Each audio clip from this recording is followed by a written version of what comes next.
Infinite Jest, Part 26, by David Foster Wallace. Page 240. Enfield, Massachusetts is one of the stranger little facts that make up the idea that is Metro Boston. Because it is a township composed almost entirely of medical, corporate, and spiritual facilities, a kind of arm shape extending north from Commonwealth Avenue and separating Brighton into upper and lower. Its elbow nudging East Newton's ribs, and its face sunk into Allston.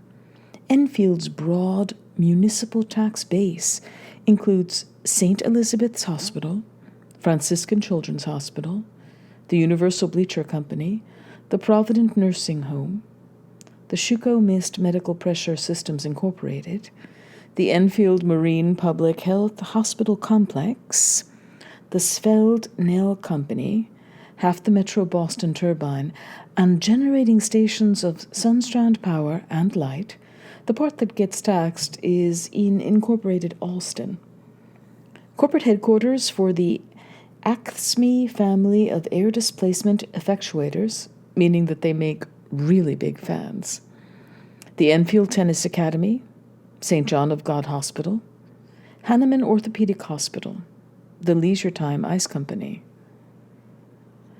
a Diclocid monastery, the combined St. John's Seminary and offices for the RCC's Boston Archdiocese, partly in Upper Brighton, neither half taxed, convent headquarters of the Sisters for Africa, the National Craniofacial Pain Foundation, the Dr. George Roebling Runyon Memorial Institute for Podiatric Research, regional shiny truck, land, barge, and catapult facilities for the ONAN subsidized Empire Waste Displacement Company. What the Québécois call les trebuchets noirs, spectacular block-long catapults that make a sound like a giant stamping foot as they fling great twine-bundled waste vehicles into the subannular regions of the Great Concavity at a parabolic altitude exceeding 5 kilometers. The device's slings are of alloy-belted elastic, and their huge cupped vehicle receptacles like catcher's mitts from hell. A half dozen or so of the catapults in this, like, blimp hangarish thing with a selectively slide-backable roof, taking up a good 6 square blocks of Enfield's brachiform incursion into the Allston Spur. Occasional school tours tolerated but not encouraged, and so on. W, the whole flexed Enfield limb sleeved in a perimeter layer of light residential and mercantile properties. The Enfield Tennis Academy occupies probably now the nicest site in Enfield. Some 10 years after balding and shaving flat the top of the big abrupt hill that constitutes a kind of raised cyst on the township's elbow. The better part of 75 hectares of broad lawns and clover-leafing paths and topologically cutting-edge erections, 32 asphalt tennis courts and 16 hard-true composition tennis courts, and extensive underground maintenance and storage and athletic training facilities, and briers and calliopees and pines mixed artfully in on the inclines with deciduous trees. The ETA hilltop overlooking, on one side east, historic Commonwealth Avenue's acclimated migration out of the squalor of Lower Brighton. Liquor stores and laundromats and bars and palisades of somber and guano-dappled tenement facades. The huge and brooding Brighton project high-rises with 3-story high orange ID numerals on the sides, plus liquor stores and pale men in leather, and whole gangs of pale children in leather on the corners, and Greek-owned pizza places with yellow walls and dirty corner markets owned by Orientals who try like heck to keep their sidewalks clean but can't, even with hoses. Plus the quarter-hourly trundle and ding of the Green Line train's labor up the avenue's long rise to Boston College, into the spiky elegance of BC and the broad gentrification of Newton out to the west, where the haze-haloed Boston sun drops behind the last node in the 4-kilometer sine wave That is collectively called the historic April Marathon's Heartbreak Hill. The sun always getting 15 minutes to the nanosecond after Delint turns on the court's high tower lights. To I think it must be the southwest, ETA overlooks the steely gray tangle of Sunstrand's transformers and high-voltage grids and coaxial chokers, strung with beads of ceramic insulators, with not one Sunstrand smokestack anywhere in sight, but a monstrous mega-ohm insulator cluster at the terminus of a string of signs, trailing in from the northeast. Each sign talking with the many nulls about how many annular generated amps are waiting underground for anyone who digs, or in any way digs around, with hair-raising, non-verbal stick-figure symbols of somebody with a shovel going up like a Kleenex in the fireplace. There are smokestacks in the visual background slightly south of Sunstrand, though.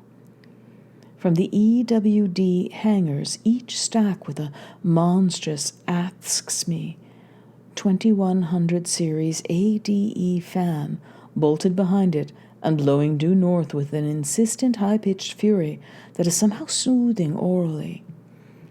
At ETA's distance and height. From both the north and northeast tree lines, ETA looks down the hill's steepest, best-planted decline into the complexly decaying grounds of Enfield Marine. 5 November, year of the Depend adult undergarment. The transparent phone sounded from somewhere under the hill of bedding, as Hal was on the edge of the bed with one leg up and his chin on its knee, clipping his nails into a wastebasket that sat several meters away in the middle of the room. It took 4 rings to find the receiver in the bedding and pull the antenna out. Hello? Mr. Incredenza, this is the Enfield Raw Sewage Commission, and quite frankly, we've had enough shit out of you. Hello, Oren. How hangs it, kid? God, please. No. Please, oh, not more separatism questions. Relax. Never crossed my mind. Social call. Shoot the breeze. Interesting you should call me now, because I'm clipping my toenails into a wastebasket several meters away. Jesus, you know how I hate the sound of nail clippers. Except I'm shooting 70+%. The little fragments of clipping. It's uncanny. I keep wanting to go out in the hall and get somebody in here to see it, but I don't want to break the spell. The fragile magic spell feel of those intervals where it feels you just can't miss. It's definitely one of those can't-miss intervals. It's just like that magical feeling on those rare days out there playing out of your head, Delint calls it. Loach calls it the zone, being in the zone. Those days when you feel perfectly calibrated. Coordinated as God. Some groove in the shape of the air of the day guides everything down and in. When you feel like you couldn't miss if you tried to. I'm so far away, the wastebasket's mouth looks more like a slot than a circle, and yet in they go. Ka-ching, ka-ching. There went another one. Even the misses are near misses. Caroms off the rim.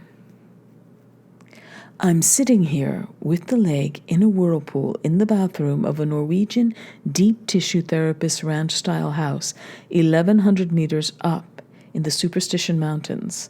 Mesa Scottsdale in flames far below. The bathroom's redwood paneled and overlooks a precipice. The sunlight's the color of the bronze. But you never know when the magic will descend on you. You never know when the grooves will open up, and once the magic descends, you don't want to change even the smallest detail. You don't know what concordance of factors and variables yields that calibrated can't miss feeling, and you don't want to soil the magic by trying to figure it out, but you don't want to change your grip, your stick, your side of the court, your angle of incidence to the sun, your heart's in your throat every time you change sides of the court. You start to get like a superstitious native. What's the word?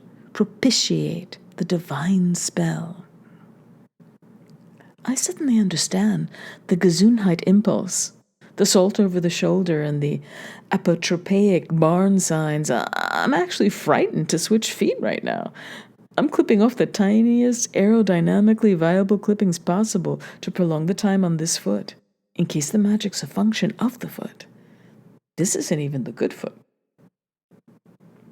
These can't-miss intervals make superstitious natives of us all, Hallie. The professional football players may be the worst superstitious native of all the sports. That's why all the high-tech padding and garish lycra and complex play terminology. The, self-reassuring display of high-tech. Because the bug-eyed natives lurking just under the surface, we know. The bug-eyed, spear-rattling, grass-skirted primitive, feeding virgins to Popocatépetl and afraid of planes. The new discursive OED says the R's of Vancouver used to cut virgins' throats and pour the blood very carefully into the orifices of the embalmed bodies of their ancestors. I can hear those clippers. Quit with the clippers a second. The phone's no longer wedged under my jaw. I can do it even one-handed, holding the phone in one hand, but it's still the same foot. You don't know from true bug-eyed athletic superstition till you hit the pro ranks, Hallie. When you hit the show is when you'll understand primitive. Winning streaks bring the native bubbling up to the surface. Jock straps unwashed game after game until they stand up by themselves in the overhead luggage compartments of planes. Bizarrely ritualized dressing, eating, peeing. Micturation. Picture a 200-kilo interior lineman insisting on sitting down to pee. Don't even ask what wives and girlfriends have to suffer during a can't-miss winning streak. I don't want to hear sexual stuff. Then, there are the players who write down exactly what they say to everybody before a game. So if it's a magical can't-miss type game, they can say exactly the same things to the same people in the same exact order before the next game. Apparently, the Ots try to fill up ancestors' bodies completely with virgin blood to preserve the privacy of their own mental states. The apposite dictum here being, quote, the sated ghost cannot see secret things. The discursive OED postulates that this is one of the earlier on-record prophylactics against schizophrenia. Hey, Hallie. After a burial, rural Papineau region kebisers purportedly drill a small hole down from ground level all the way down through the lid of the coffin to let out the soul, if it wants out. Hey, Hallie. I think I'm being followed. This is the big moment. I've totally exhausted the left foot finally, and I'm switching to the right foot. This will be the real test for the fragility of the spell. I said I think I'm being followed. Some men are born to lead, oh? I'm serious. And here's the weird part. Here's the part that explains why you're sharing this with your estranged little brother instead of with anybody whose credulity you'd actually value. The weird part is that I think I'm being followed by handicapped people. 2 for 3 on the right foot with 1 karam. Jury's still out. Quit with the clipping a second. I'm not kidding. Take the other day. I strike up a conversation with a certain subject in line in the post office. I notice a guy in a wheelchair behind us. No big deal. Are you listening? What are you going to the post office? You hate snail mail, and you quit mailing the moms the pseudo-form replies 2 years ago, Mario says. But, so the conversation goes well and hits it off. Seduction strategies I2 and I6 are employed, which I'll tell you about sometime at length. The point is, the subject and I walk out together, hitting it off, and there's another guy in a wheelchair, whittling in the shade of the shop awning just down the street. Okay, still not necessarily any kind of deal, but now the subject and I drive to her trailer park. Phoenix has trailer parks? Not those silverish metal trailers. So, But we get out of the car, and across the park's lot, here's yet another wheelchaired guy trying to maneuver the gravel and not making a very good job of it. Doesn't Arizona have more than its share of the old and infirm? But none of these handicapped guys were old, and they were all awfully burly for guys in wheelchairs, and 3 in an hour is kind of stretching it, I was thinking. I always picture you having your little trysts in more domestic suburban settings, or else tall motels with exotically shaped beds. Do women in metal trailers even have small children? This one has very sweet little twin girls who play very quietly with blocks without supervision the whole time. Cockle warming, oh. So, the point is, I decamp the trailer like X number of hours later, and the guy's still there, mired in gravel. And in the distance, I could swear he's got on some kind of domino mask. And now everywhere I go the last several days, there seems to be a statistically improbable number of wheelchaired figures around, lurking, somehow just a little too nonchalantly. Very shy fans, possibly. Some club of leg dysfunctional people all obsessed in that shy fan-like way with one of the first North American sports figures people think of in connection with the word leg. Look, it's probably my imagination. A dead bird fell in my jacuzzi. But now, let me ask you a couple of questions. This all wasn't even why I originally called. But you brought up trailer parks and trailers. I need to confirm some suspicions. 2 points. Right in there. Ka-ching.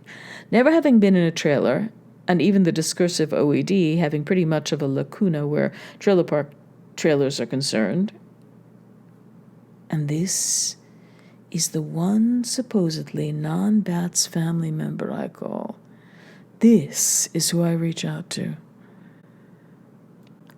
It'd be whom, I think, but this trailer, this lady you met's trailer, confirm or deny the following. Its carpet was wall-to-wall and extremely thin, a kind of burnt yellow or orange. Yes. The living room or like den area contains some or all of the following. A black velvet painting featuring an animal, a videophonic diorama on some sort of knick-knack shelf, a needlepoint sampler with some kind of frothy biblical saw on it, or at least one piece of chintz furniture with protective doilies on the arms, a smoke-begone air filtration ashtray, the last couple of years' Reader's Digest neatly displayed in their own special inclined magazine rack. Check on velvet painting of leopard. Sampler sofa with doilies. Ashtray. No Reader's Digest. This isn't especially funny, Hallie. The moms comes out in you in these odd little ways sometimes. Last one. The trailer person's name. Jean, May, Nora, Vera, Nora Jean, or Vera May. That was my question. I guess I'll have to get back to you on that. Boy, you really put the small R in romance, don't you? But why I'm calling. It's not clear whether the fragile can't-miss magic's still in force on the right foot. I'm 7 for 9, but there's a whole different feel of somehow deliberately trying to get them in. Hallie, I've got somebody from Moment fucking magazine out here doing a, quote, soft profile. You've got what? A human interest thing on me as a human. Moment doesn't do hard sports, this lady says. They're more people-oriented, human interest. It's for something called, quote, People Right Now, a section. Moment's a supermarket checkout lane display magazine. It's in there with the Rodneys and gum. Lateral Alice Moore reads it. It's all over CT's waiting room. They did a thing on the little blind Illinois kid Thorpe thought so well of.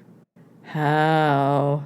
I think Lateral Alice spends a lot of time in grocery store checkout lanes, which, if you think about it, are almost the ideal environment for her. How? Being that she just can locomote sideways right on through. Hallie, this physically imposing moment girl's asking all these soft profile-esque family background questions. She wants to know about himself? Everybody. You, the mad stork, the moms. It's gradually emerging. It's going to be some sort of memorial to the stork as patriarch. Everybody's talents and accomplishments profiled as some sort of refracted tribute to El Storko's careers. He always did cast a long shadow, you said. Of course, and my first thought is to invite her to go piss up a string, but Moment's been in touch with the team. The front office indicated a soft profile would be positive for the team. Cardinal Stadium isn't exactly groaning under the weight of all the fannies. Winning streak or no. I've also thought of referring her to Bain. Let Bain rant at her or send her letters just trying to unparse for quotes, take her a month. Her as in female? Not your typical Oren-type subject. A hardened, fast-lane, gum-cracking, maybe even small, childless journalist-type female. In from New York. On the red-eye. Plus, you said imposing. Not all that tough or hard, but physically imposing. Large, but not unerotic. A girl and a half in all directions. A girl to dominate the space of any trailer she lives in. Enough with the trailerisms. The strained quality is me trying to speak and pick aromed toenail pairings up off the floor at the same time. This girl's immune to most of your standard conversational distractions. You're afraid you're losing your touch. An immune girl and a half? I said distraction, not seduction. You kind of wisely avoid any female who you suspect could beat you up if things came down to that. She's more imposing than like most of our starting backfield, but weirdly sexy. The linemen are gaga. The tackles keep making all these cracks about does she maybe want to see their hard profile. Let's hope her prose is better than whoever did that human interest thing on this blind kid last spring. Have you bounced this new fear of the handicapped offer? Listen, you of all people should know I have zero intent of forthrightly answering any stained family linen type questions from anybody, much less somebody who takes shorthand, physical charms or no. You and tennis, you and the Saints, himself and tennis, the moms and Quebec and Royal Victoria, the moms and immigration, himself and annulation, himself and Lyle, himself and distilled spirits, himself killing himself, you and Joelle, himself and Joelle, the moms and CT, you versus the moms, ETA, non-existent films, etc. But you can see how it's all going to get me thinking. How to avoid being forthright about the stork material unless I know what the really forthright answers would be. Everybody said you'd regret not coming to the funeral, but I don't think this is what they meant. For example, the stork took himself down before CT moved in upstairs at HMH, or after. Huh? This is you asking me? Don't make this appalling for me, Hal. I wouldn't dream of even trying. Immediately before, 2-3 days before, CT had had what's now DeLint's room, next to Stitz, in Comad. And Dad knew they were very close? I don't know, oh. You don't know? Mario might know, like to chew the fat with Boo Boo on this, oh? Don't make this like this, Hallie. And Dad, the mad stork, put his head in the oven? Huh? The microwave, oh, the rotisserie microwave oven next to the fridge. On the freezer side, on the counter, under the cabinet with the plates and bowls to the left of the fridge as you face the fridge. A microwave oven? That is a Raj and Wilk, oh. Nobody ever said microwave. I think it came out generally at the funeral. I keep getting your point, if you're wondering. So, where was he found then? 20 for 28 is what? 65%? It's not like this is all that. The microwave was in the kitchen. I already explained, oh. All right. So, okay, now, who would you say speaks most about the guy, keeps his memory alive verbally? The most now? You, CT, or the moms? I think it's a three-way tie. So it's never mentioned. Nobody talks about him. It's taboo. But you seem to be forgetting somebody. Mario talks about him. About it. Sometimes. To what and or who all this talking? To me, for one, I suppose. And so you do talk about it, but only to him, and only after he initiates it? Oren, I lied. I haven't even started on the right foot yet. I've been too afraid to change my angle of approach to the nails. The right foot's a whole different angle of approach. I'm afraid the magic is left foot dependent. I'm like your superstitious lineman. Talking about it's broken the spell. Now I'm self-conscious and afraid. I've been sitting here on the edge of the bed, with my right knee up under my chin, poised, studying the foot, frozen with aboriginal terror, and lying about it to my own brother. Can I ask you, who was it that found him? Found him at the oven.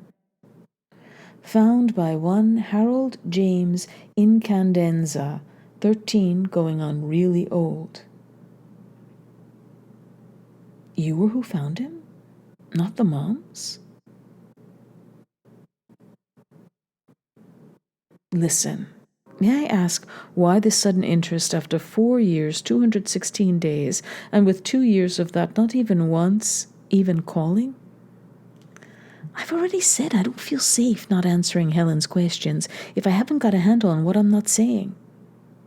Helen, so you did. Is why. I'm still frozen, by the way. The self-consciousness that kills the magic is getting worse and worse. This is why Pemulus and Trollsch always seem to let a lead slip away. The standard term is tightening up. The clippers are poised, blades on either side of the nail. I just can't achieve the unconsciousness to actually clip. Maybe it was cleaning up the few that missed. Suddenly, the wastebasket seems small and far away. I've lost the magic by talking about it instead of just giving into it. Launching the nail out toward the wastebasket now seems like an exercise in telemetry. You mean telemetry? How embarrassing. When the skills go, they go. Listen. Why don't you go ahead and ask me whatever standard ghoulish questions you want not to answer? This may be your only shot. Usually I seem not to talk about it. Was she there? The PGOAT? Joel hadn't been around the ground since you two split up. You knew about that. Himself met her at the brownstone, shooting. I'm sure you know way more about whatever it was they were trying to make. Joel and himself. Himself went underground too. CT was already doing most of the day-to-day administration. Himself was down in that little post-production closet off the lab for a solid month. Mario'd bring food and essentials down. Sometimes he'd eat with Lyle. I don't think he came up to ground level for at least a month, except for just one trip out to Belmont to McLean's for a 2-day purge and detox. This was about a week after he came back. He'd flown off somewhere for 3 days. For what the impression I get was work-related business, film-related.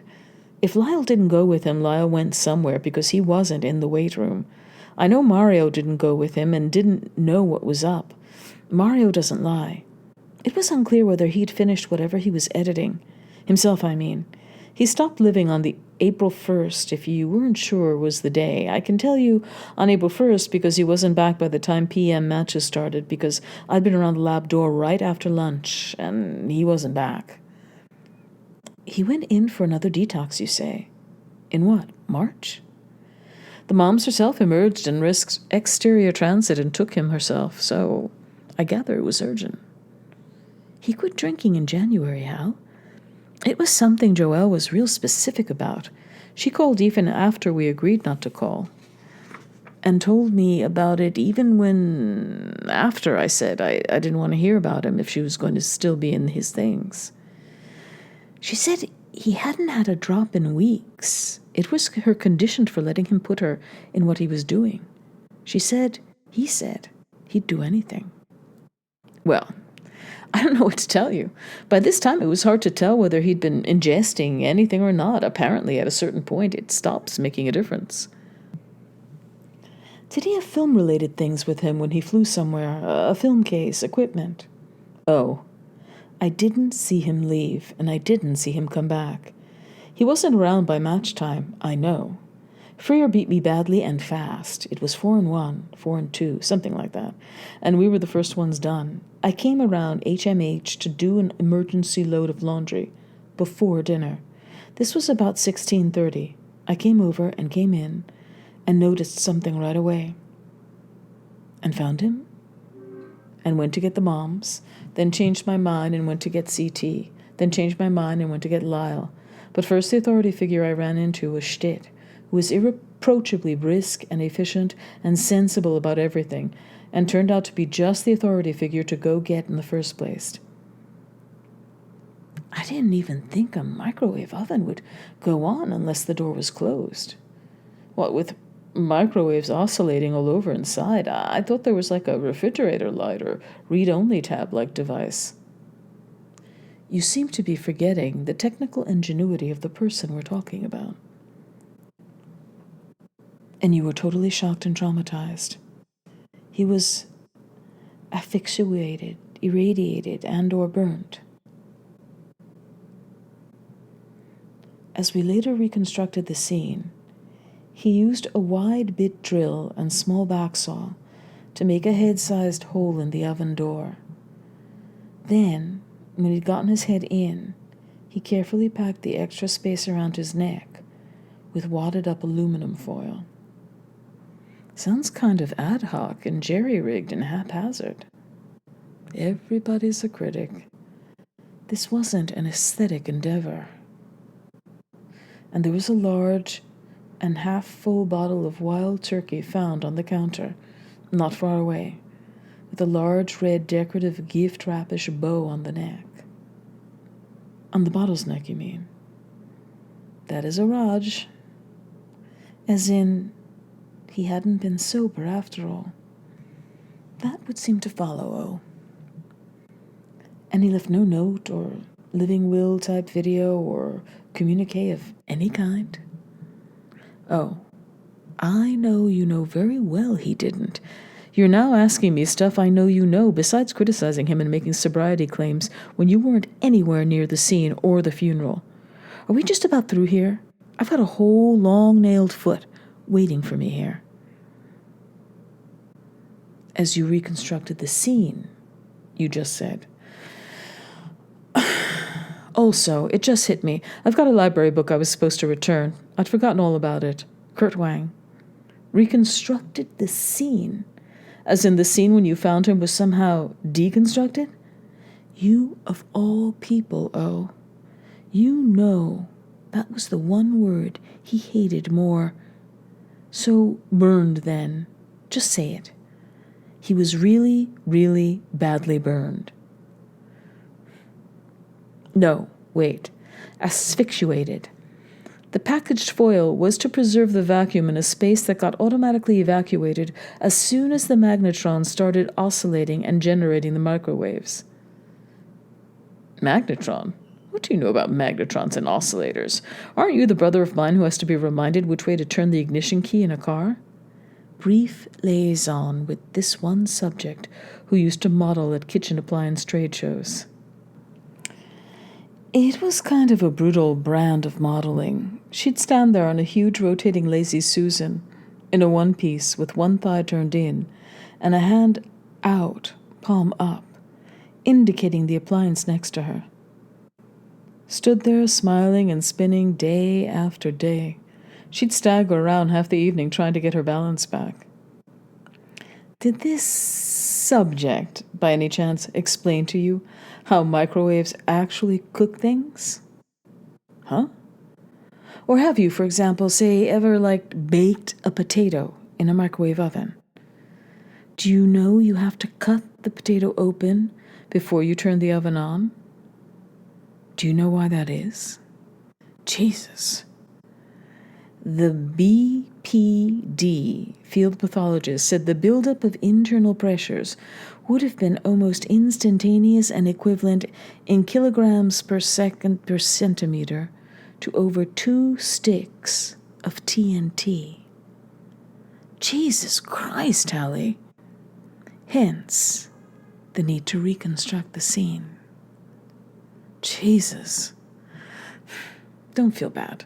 There's no guarantee anybody would have told you, even if you'd popped in for, say, the memorial service. I, for one, wasn't exactly a jabberjaw at the time. I seemed to have been evincing shock and trauma throughout the whole funeral period. What I mostly recall is a great deal of quiet talk about my psychic well-being. It got so I kind of enjoyed popping in and out of rooms just to enjoy the quiet conversation stopping in mid-clause. You must have been traumatized beyond fucking belief. Your concern is much appreciated, believe me. Huh? Trauma seems to have been the consensus. It turns out Rusk and the moms had been interviewing top-flight trauma and grief counselors for me within hours after it happened. I was shunted directly into concentrated grief and trauma therapy, 4 days a week for over a month, right in the April-May gearing up for summer tour period.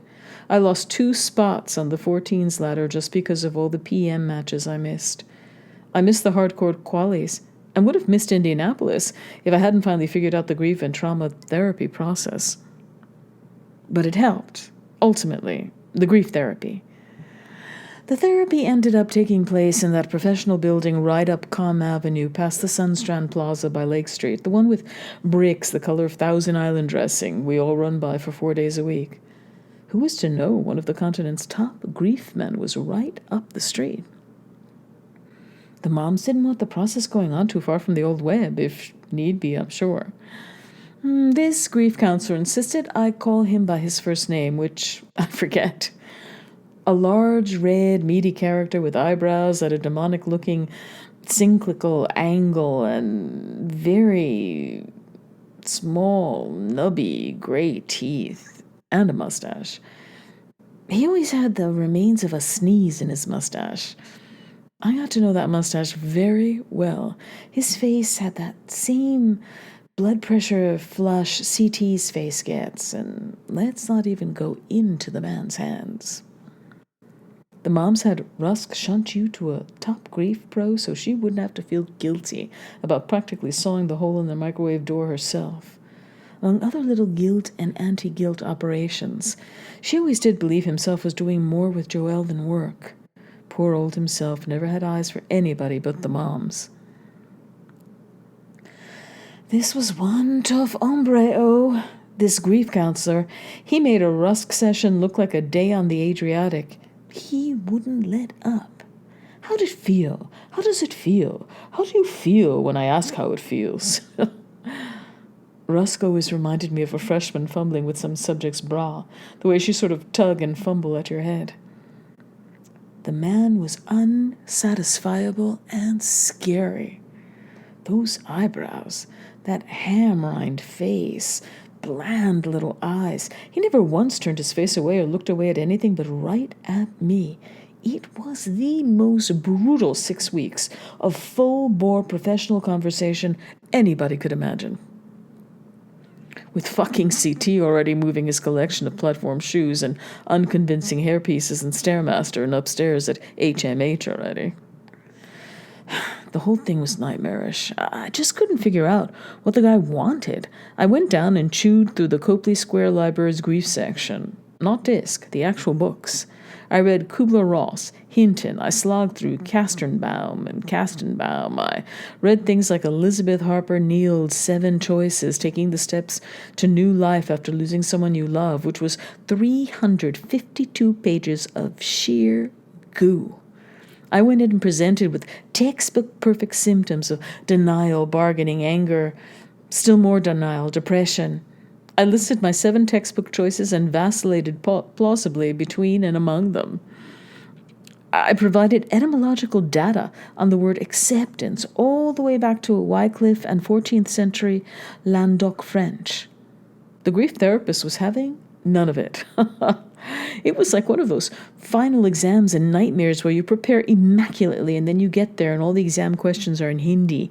I even tried telling himself was miserable and pancreatic and out of his tree half the time by then anyway, that he and Moms were basically estranged, that even work and Wild Turkey weren't helping anymore, that he was despondent about something he was editing that turned out so bad he didn't want it released, that what happened was probably kind of a mercy in the end. Himself didn't suffer then? In the microwave? The BPD field pathologist who drew the chalk lines around himself's shoes on the floor said maybe 10 seconds, tops. He said the pressure buildup would have been almost instantaneous. Then he gestured at the kitchen walls. Then he threw up. The field pathologist. Jesus Christ, Allie. But the grief therapist was having none of it. The at least his suffering's over angle that Kastenbaum said is basically a neon bright sign of real acceptance. This grief therapist hung on like a Gila monster. I even tried telling him I didn't really feel anything. Which was a fiction. Of course it was a fiction. What could I do? I was panic-stricken. This guy was a nightmare. His face just hung there over his desk like a hypertensive moon, never turning away, with this glistening mucoidal dew in his mustache. And don't even ask me about his hands. He was the worst nightmare. Talking about self-consciousness and fear. He was a top-rank authority figure, and I was failing to supply what he wanted. He made it manifestly clear I wasn't delivering the goods. I'd never failed to deliver the goods before. You were our designated deliverer, Hallie, no question about it. And here was this authority figure with top credentials in frames over every square centimeter of his walls, who sat there and refused even to define what the goods here would be. Say what you will about Stett and DeLint, they let you know what they want in no uncertain terms. Flotman, Chaworth, Prickett, Nwangi, Fentress, Lingley, Pettyjohn, Ogilvy, Leith. Even the Moms in her way. They tell you on the very first day of class what they want from you. But this son of a bee right here, no dice. You must have been in shock the whole time, too. Oh, it got worse and worse. I dropped weight. I couldn't sleep. This was when the nightmares started. I kept dreaming of a face in the floor. I lost to Freer again, then to Coyle. I went 3 sets with Troelsch. I got B's on 2 different quizzes. I couldn't concentrate on anything else. I'd become obsessed with the fear that I was somehow going to flunk grief therapy, that this professional was going to tell Rusk and Stett and CT and the Moms that I couldn't deliver the goods. I'm sorry I couldn't be there. The odd thing was that the more obsessed I got, the worse I played and slept, the happier everybody got. The grief therapist complimented me on how haggard I was looking. Rusk told DeLint the grief therapist told the Moms that it was starting to work, that I was starting to grieve, but that it was a long process. Long and costly. Roger. I began to despair. I began to foresee somehow getting left back in grief therapy, never delivering the goods, and it never ending. Having these Kafkaesque interfaces with this man day after day, week after week. It was now May.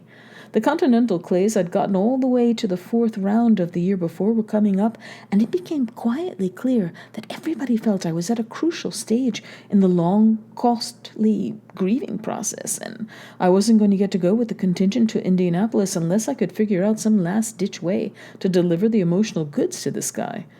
I was totally desperate. A wreck. So you schlepped on down to the weight room. You and the forehead paid a visit to good old Lyle. Lyle turned out to be the key. He was down there reading Leaves of Grass. He was going through a Whitman period. Part of grieving for himself, he said. I'd never gone to Lyle before in any kind of supplicatory capacity, but He said he took one grief-stricken look at me flailing away down there, working up a gourmet sweat, and said he felt so moved by my additional suffering on top of having had to be the first of himself's loved ones to experience the loss of himself that he'd bend every cerebral effort. I assumed the position and let him at the old forehead and explained what had happened, and if I couldn't figure out some way to satisfy this grief pro, I was going to end up in a soft, quiet room somewhere. Lyle's key insight was that I'd been approaching the issue from the wrong side. I'd gone to the library and acted like a student of grief. What I needed to chew through was the section for grief professional themselves. I needed to prepare from the grief pro's own perspective.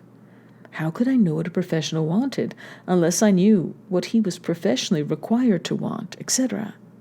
It was simple, he said. I needed to empathize with the grief therapist.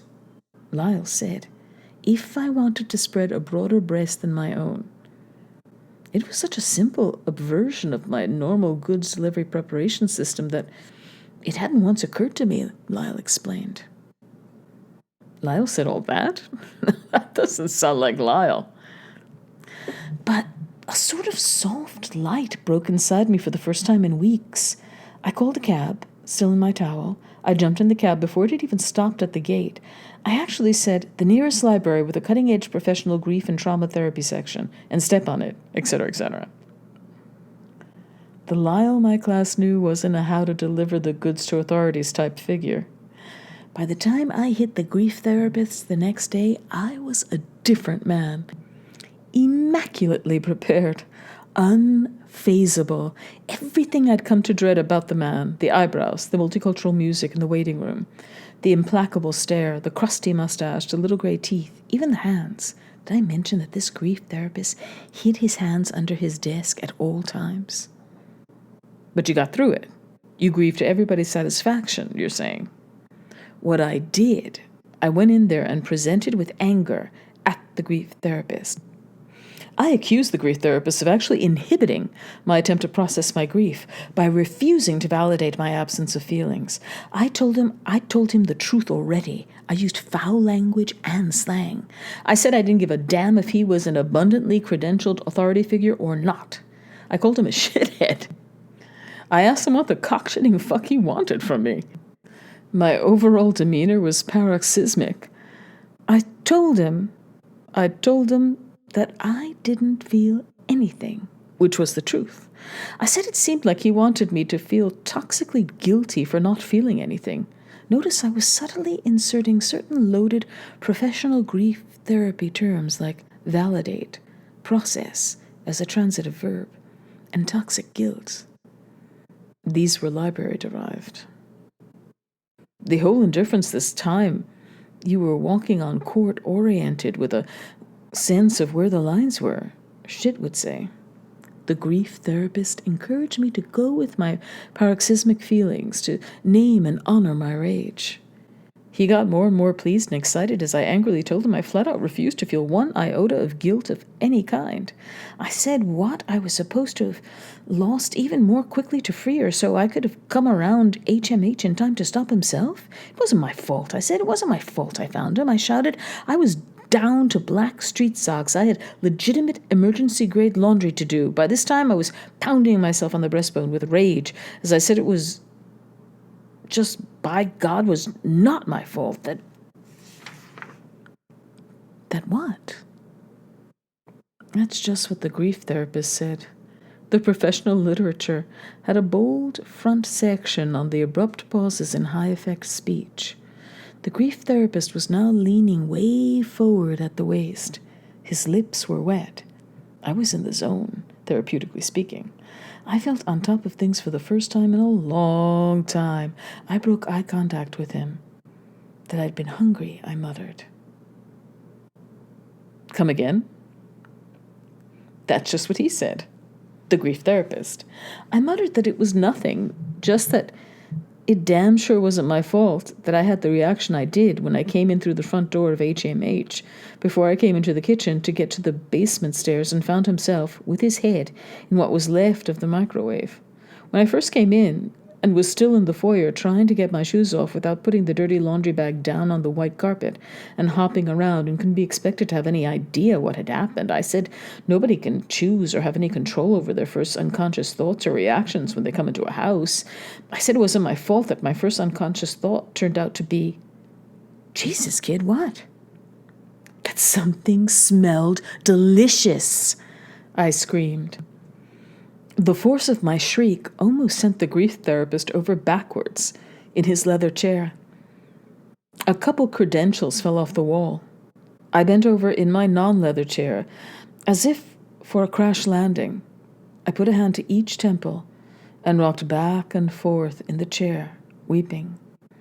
It came out between sobs and screams that it had been 4 hours plus since lunchtime, and I'd worked hard and played hard, and I was starved, that the saliva had started the minute I came through the door, that something smells delicious was my first reaction.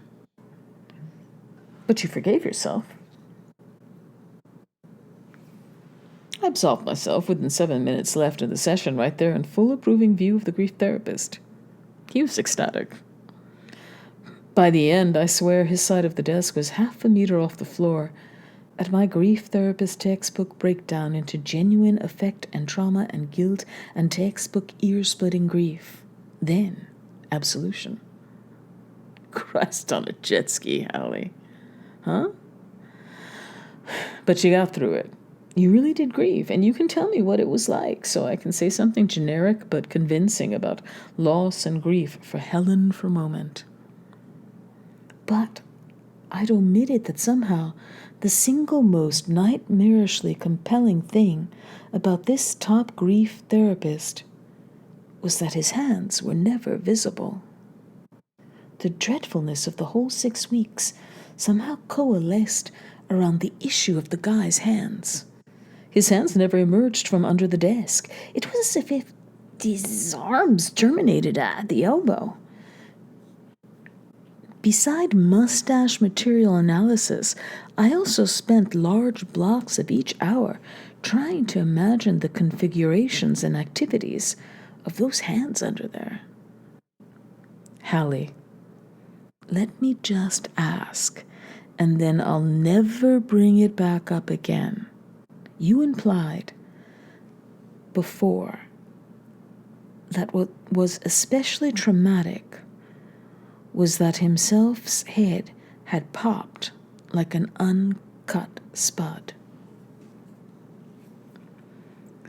Then, on what turned out to be the last day of therapy, the last day before the A squads were picked for Indianapolis, after I'd finally delivered the goods and my traumatic grief was professionally pronounced uncovered and countenanced and processed, when I put my sweatshirt and got set and to take my leave and came up to the desk and put my hand in a trembly, grateful way he couldn't possibly have refused, he stood and brought out the hand and shook my hand.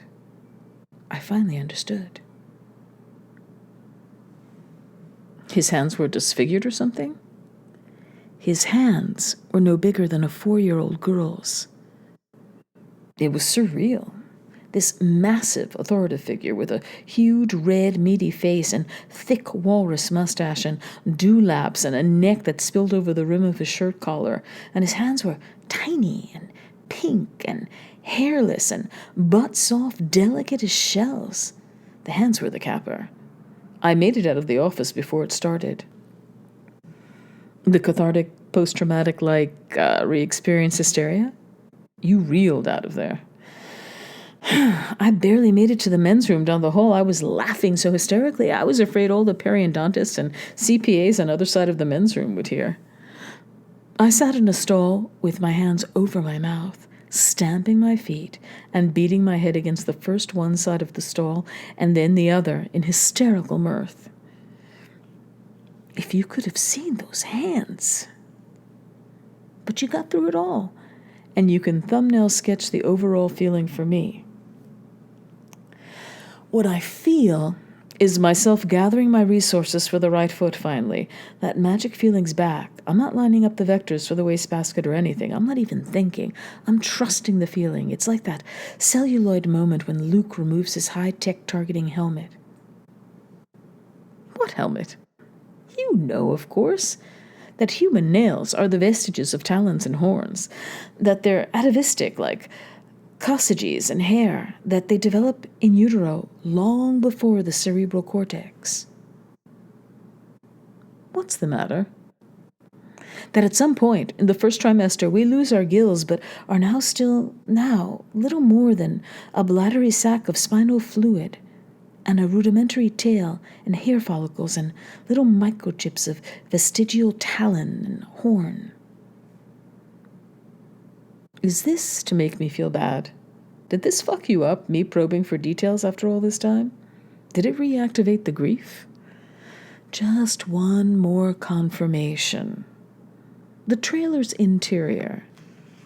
There was some objects or contiguous trio of objects within the following color scheme: brown, lavender, and either mint green or jonquil yellow. I can call back when you're more yourself. The leg's starting to prune a bit from the whirlpool anyway. I'll be right here. I've got a whole foot to yield to the magic with. I'm not going to alter the smallest particle. I'm just about ready to bear down on the clippers. It's going to feel right. I know. A throw, like an Afghan throw, on the chintz sofa. The yellow was more fluorescent than jonquil. And the word is asphyxiated. Kick some egg-shaped balls for all of us, oh. The next sound you hear will be unpleasant, Hal said, holding the phone down next to the foot, his expression terrifically intense.